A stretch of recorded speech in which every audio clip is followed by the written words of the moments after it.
good evening, and this is yet another day the Lord has made it, and today I bring you a surprise. Today we will not be doing our shagla bagla some kurukuru kakra. Today we will talk about a major and a very important topic called deaf community, and today we will unpack everything about deaf community. Today you will know what it means, what is really a deaf community means, and we are glad today we are joined by my colleague Mutava. Miss Mutava, Good evening, my dear. Good evening. Thank you for coming. Thank you. You're welcome. This is Sign Hub. This is where we teach and we make awareness about deaf community through science, through language, through culture, and everything. So we are really glad to have you today. Thank you. To help us unpack every hidden aspect of deaf community. Welcome. Thank you. Yes. It is good. I mean, you are doing very good, keeping people updated, aware of what is happening in the other world, and it is very nice to be diverse. So I am very happy to be here, and I am very happy as well to see what you are doing. So we are ready to unpack. Thank you. Thank you. Nayo macho asiambi watazama, lakini unakiona hapa. Today we want to make you knowledgeable. We want to dispense knowledge carelessly. So welcome guys. Let's continue. So Mutava, Yes. briefly, tell us, who are you? Yeah, I am Mutava Mongeli, as you heard from my colleague. Okay. I am a trained special needs teacher by profession. Wow. I am also doing 1, 2, 3 about research on learners with special needs at large. And I am a member of the deaf community. So yeah, that is what generally I am. Oh my. Oh my, it's going to be down. It's going to be lit up. All right, so let's start with the topic. What is really deaf community? What is really deaf community? As your own understanding, what is the deaf community? From my own understanding, deaf community is the group of people who share the same experiences, same culture, and also same language, and in this case, sign language. And embracing all that, it means definitely you are a member or you are one of the deaf community, embracing it positively, but not Negatively. Yeah. Wow. Do you learn something? Hey. So deaf community is sharing common culture, Practices. common practices, common language, but in this case, we are locked in Kenyan Sign Language. Get that? Wow. I've been wondering, how does deaf or person with hearing impaired communicate while they are apart? Is there any way designed for them to communicate? Maybe they can talk? Of course there is. Using our phones, we have the option for video calling. You can video call your friend in Zoom, in Google Meet, or even you make a video and you send it to your friend, and then the friend, even there is a feature in WhatsApp that you can use to like the way you use voice notes to communicate. Yes. We still have the video part of it. You can use the video part of it to communicate. So it has been made very easy for us to communicate. I mean, I am part of them and I embrace it, and it has been so easy to communicate while apart, and it is just as regular as it is for us. Wow. Yeah. Wow. So when one person here calls another one through video call, they can see through. Sure, they and can. then other person, they just sign and you can see. Yeah. Wow. And it must be on a light, like a broad day somewhere. There's light with good lighting. Ooh. Wow, that's intense. Yeah. Wow, that's great. Thank you for that question. Now you understand. That is what deaf community means. Remember, that's our topic, and we sign how? Deaf community, right? Deaf community. That is our topic today. So, Miss Mutava, that was really well tackled. So, my next question will, what are the needs?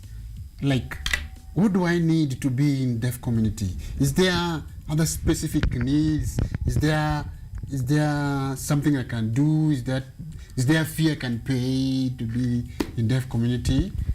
So when you're interested to belong somewhere, Yes. you must learn. And there is a saying that when you go to Rome, you behave like Romance. Of course, and when you are behaving like Romans, you must have learned their language and their culture to blend in.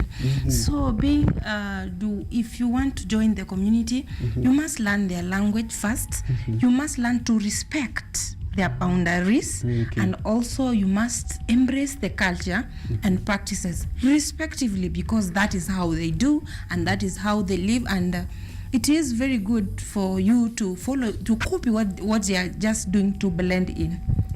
Oh, that's all. Oh my goodness. What are you still doing? I'm joining this community. After this, I'm going to join that community. Ooh. So, provided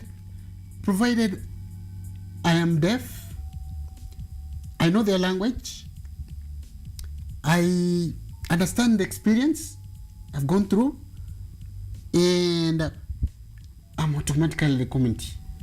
Yeah, so it is not a must for you to be a deaf. Yeah. It isn't. Oh, even the hearing, you can just embrace what they do. Okay. Respectively. Okay. Yeah, so following what they do, copying everything what they do, you become automatically one of them. So would that mean the parents or the guardians, even the relative for the deaf, are automatically in the community? That is their immediate Relatives. Environment. And being a child of a deaf or a brother or a Mother. parent to deaf, you definitely know how to work with them, how to handle them, and at the end, you are one of them. Oh, yeah. So you just become in the community. You enjoy the experience. Yes. You communicate with them. Yes. You take care of them. Yeah. You address their issues. You are in the community. Sure. Wow, that's well. That's nice. Very nice. So, have you ever asked a deaf person about his experience being in the community? I long to ask one. Like, have you ever asked one, how do you feel being a deaf person? How do you feel? According to my own experience and my own, as we have said, my own experiences, they do not regret being a community. I mean, they are the trend, so they have nothing to worry about. They have nothing to regret about.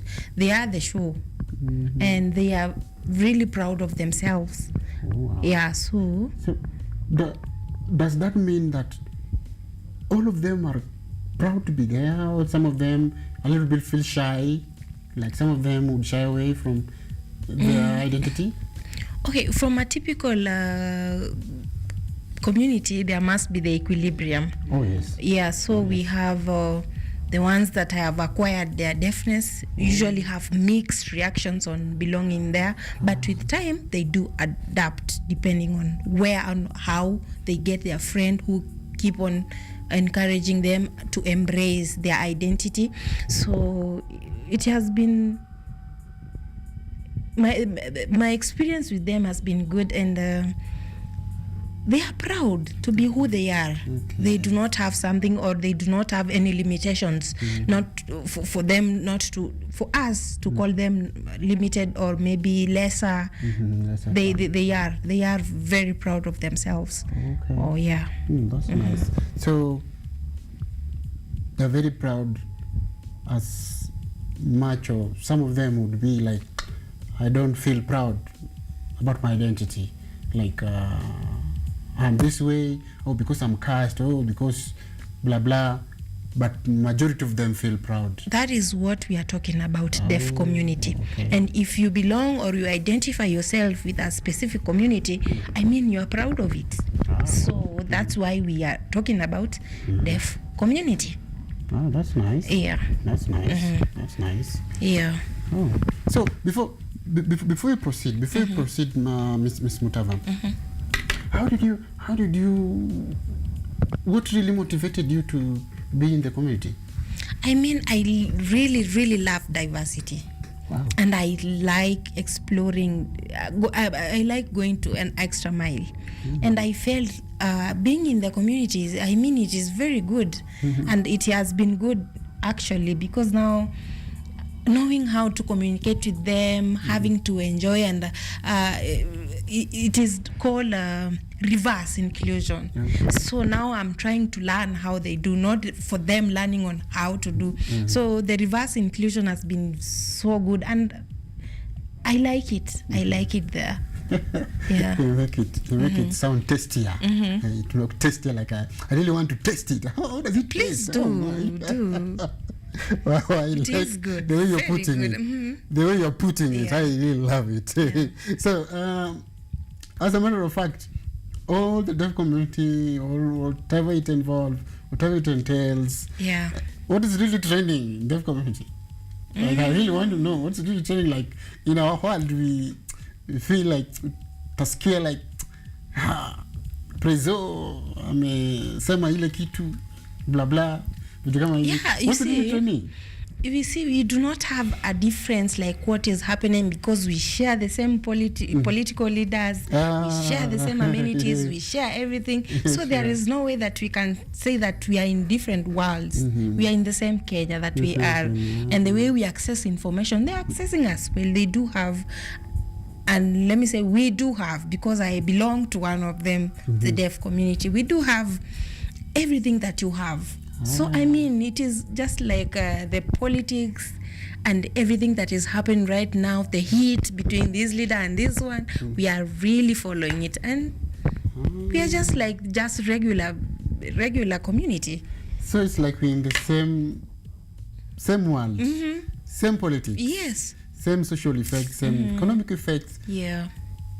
Oh my God!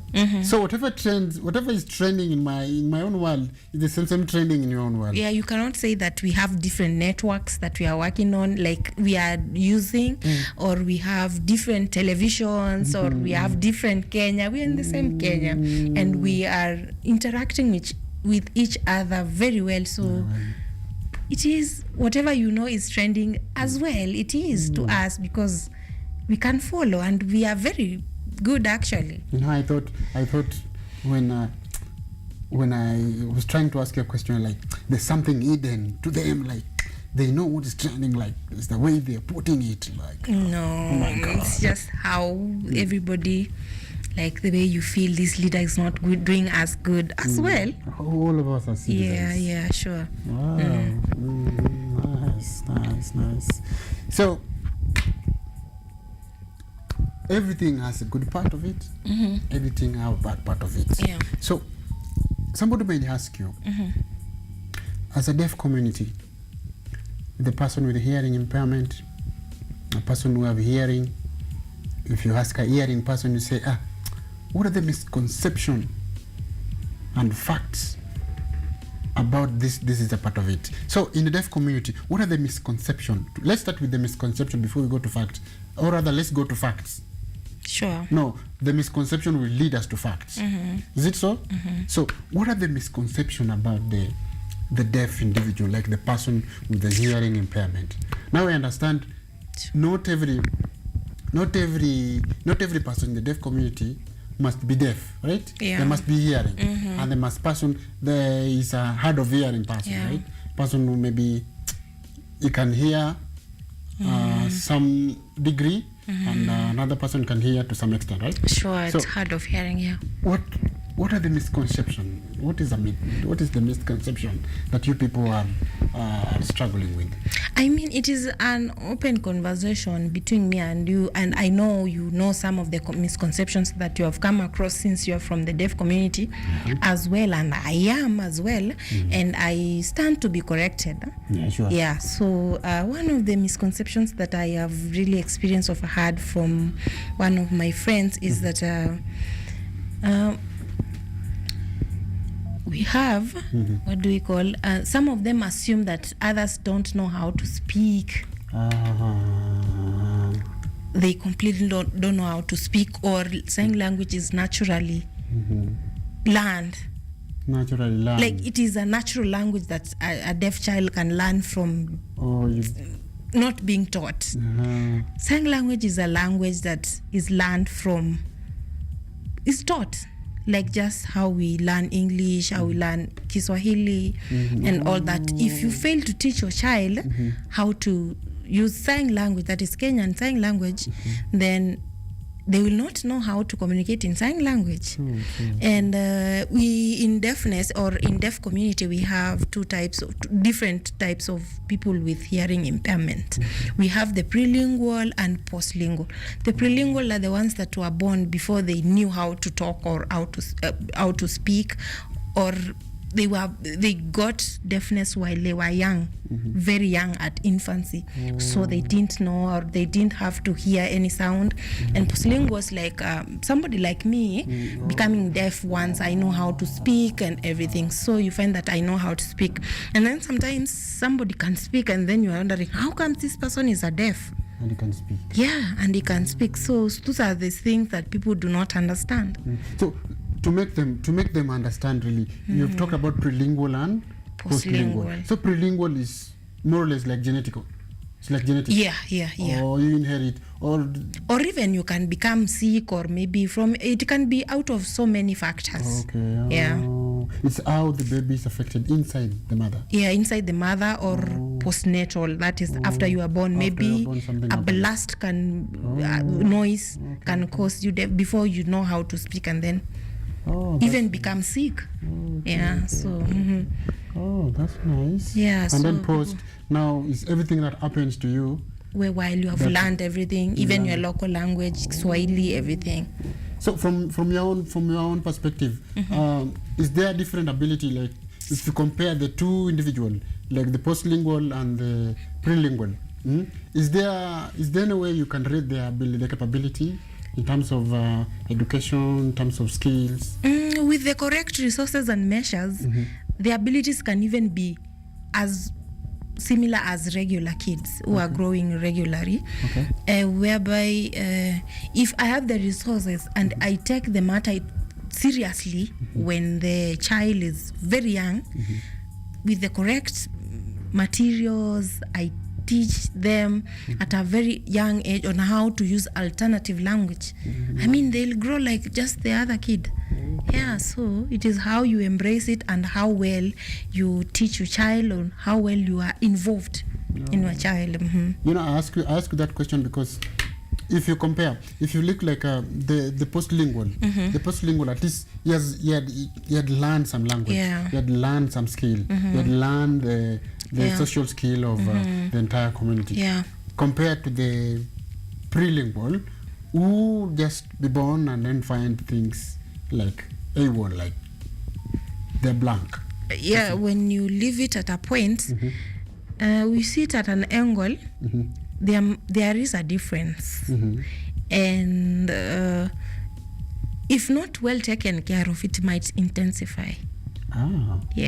In terms of performance, and if your cognitive development is not catered for or cared at a very young age, then once you grow up, there will always be a missed milestone.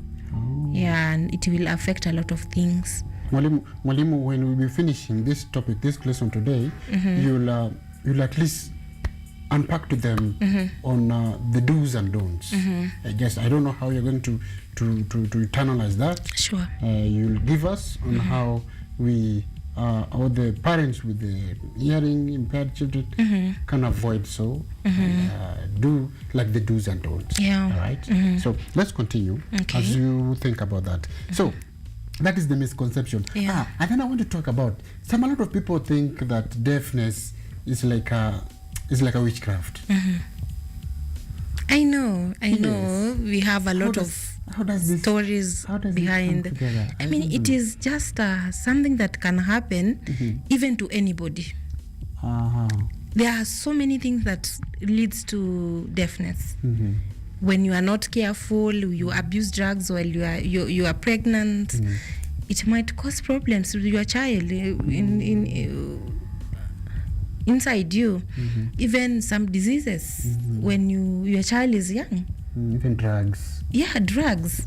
As we have said, even noise. Actually, noise is very, it weakens the child's ears when they are young, and then when the children ears are weak, then they will grow with hearing problems. So there are so many factors that can lead to deafness, and anybody can become a deaf. Okay, I didn't hear that. Wow. So noise can lead to deafness? Of course. Since when you see this child, especially when they are very young, this child, their ears have not fully developed. True. And when you blast so much music to that child or any other kind of noise, the eardrum can burst. The elastic is not that elastic to withstand some kind of noise, and it can lead to deafness. So parents should be very careful when handling these kids. I know these are things that we overlook, but they are very serious, long term. Wow. Wow. You sound like my doctor. Sound like my teacher. But we should be careful. We are future parents. Dr. Muredi, now I can see. Now I can hear what you taught us. Yeah. Really, this thing. So, what are the facts? I mean, facts about deafness, like I am as regular as you are. Everything happens very regularly as you are. I'm human like you. Yes, I'm human like you. Yes. So you never feel like I am lesser. I got I'm brain not. like you. Yes. Treat me like you, man. Yeah. That's great. That's great. All right. So, before time gets us out of our topic, this is somehow everybody have challenges. Yeah. Okay.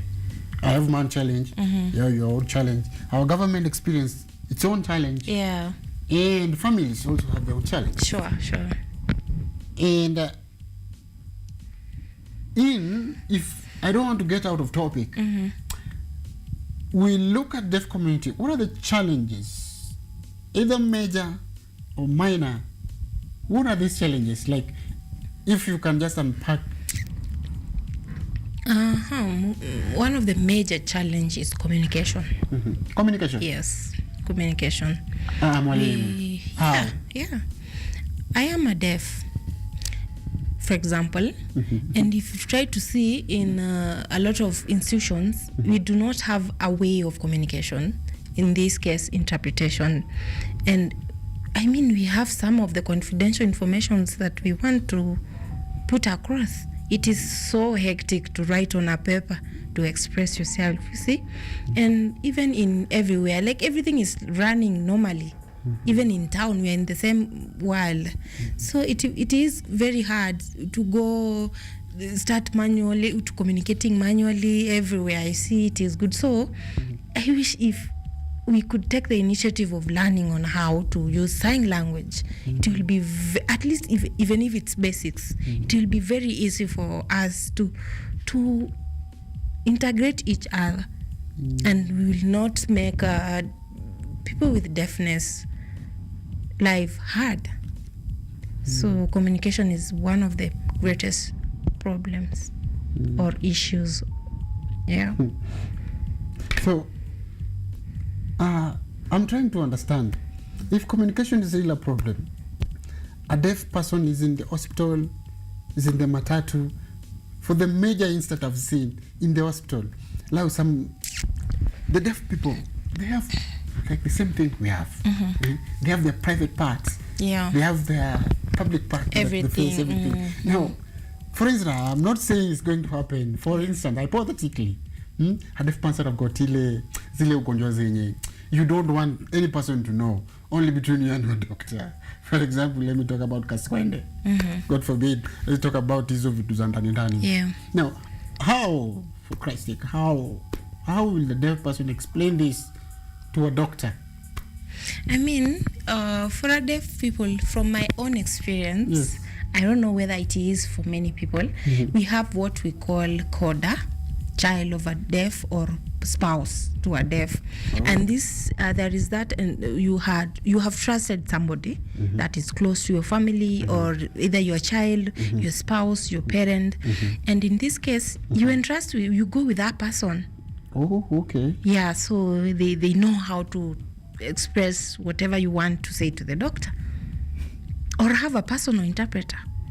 Sometimes it is challenging, but you see, if you are personal assistant to somebody, yeah, you will have to bear everything, and you have to it is a challenge, I know, but that is how things work. Sometimes the person close to you is your mother, is your father. Yes. You don't want your father or your mother to know that Yes. hiyo kitu kamekushika, hiyo gonorrhea ama syphilis I know. kamekushika. How would you like hectic, man? How? I mean, we even have other methods of communication. You can even write it somewhere, even if you do not feel so much confident sharing it to another person. You can just go and communicate with your doctor manually. Okay. Yeah. So communication is like a bigger problem. It is a bigger problem, and at the same time it's very sensitive. Anything So- else? Anything else you want to add apart from communication? I mean, communication covers everything. Everything is anchored under communication. So, yeah.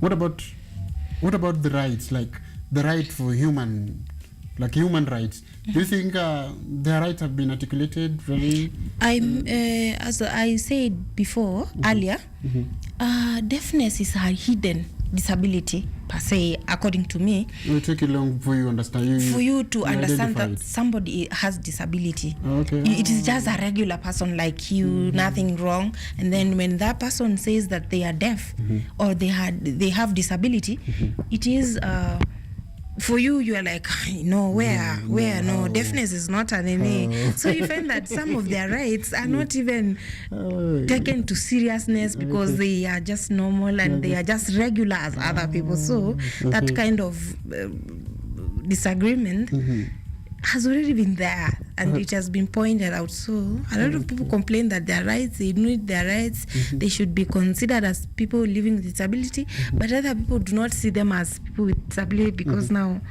they are just regular people. You cannot even know unless now you talk to somebody and then you realize, oh, he's not hearing, then So what about education wise, like the education, like how do you put category, like how do I get the education? Are they benefiting fully? Yeah, they are. We have schools for the deaf. They are there. Actually, there are so many right now. And also we try to look into the curriculum now. They have introduced sign language to learners. And Sign language. But just the other day I had KCSE ama Kajisea, or the other nini. I heard the KSL was not graded. It might be a technical issue or something to do with the leadership there, okay. but in the curriculum right now, in the competency-based curriculum or education system, it is there as a subject, so it is at its younger stages. It's growing. So I think by the time we are in 5 or 10 years, things will be good, very good. So as we finish, this is the last parting shot. Do you feel the rights, the needs, and everything entails with a hearing impaired person or individual, do you think, or do you feel they've been catered for? At a point, I cannot just say they are not. They are, but they are at infancy stages. So in French, you say comme ci, comme ça. Okay. So some have been articulated, some have been left like that. Sure. Oh. Yeah. Wow. This is really going well. It's really going well. In our next lesson, in our next class, in the same time, same day, we will unpack really what have really worked for this hearing impaired person, and what hasn't worked, and which rights have been infringed and which rights have been well articulated. So that was our guest, Ms. Mutava. Thank you very much, Mwalimu. Thank you. You are very much welcome in another day. Next class, you're welcome. Thank you. And thank you very much, my viewer, for staying with us. Watch, listen, and to hear our topic about deaf community. And that's, in a general, that's what deaf community is all about. And we will stop it from there. Let's meet next week, next time, same place, same day, same time. Thank you very much, and may God bless you. Good night. Bye-bye, and we love you all.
Speak about certain aspects of the virtual and hybrid environment in the context of contextualization of our experience of places.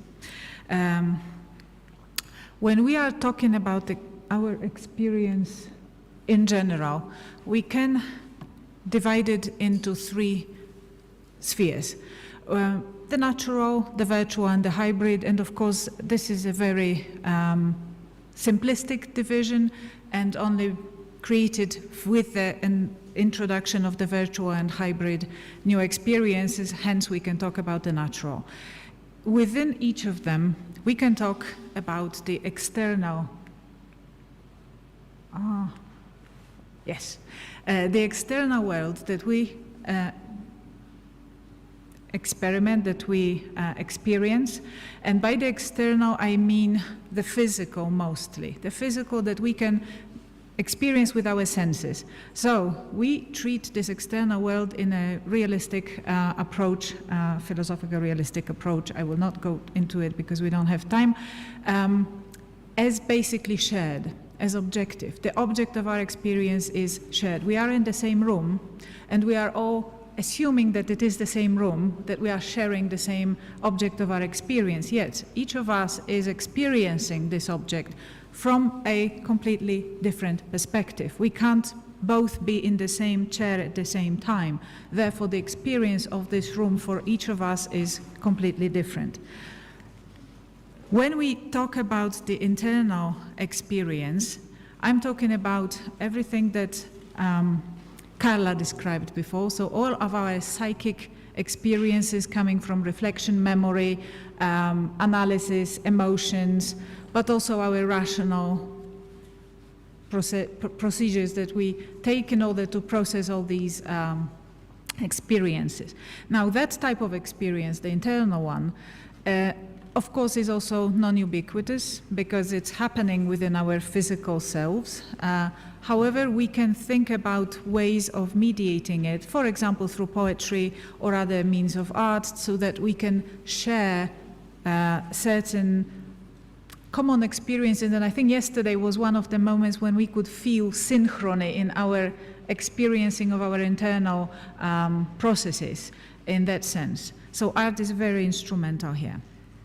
Now, when we think about the virtual external experience, what happens is that we are given a completely new opportunity. First of all, we can consider the object that is shared if we are experiencing it in a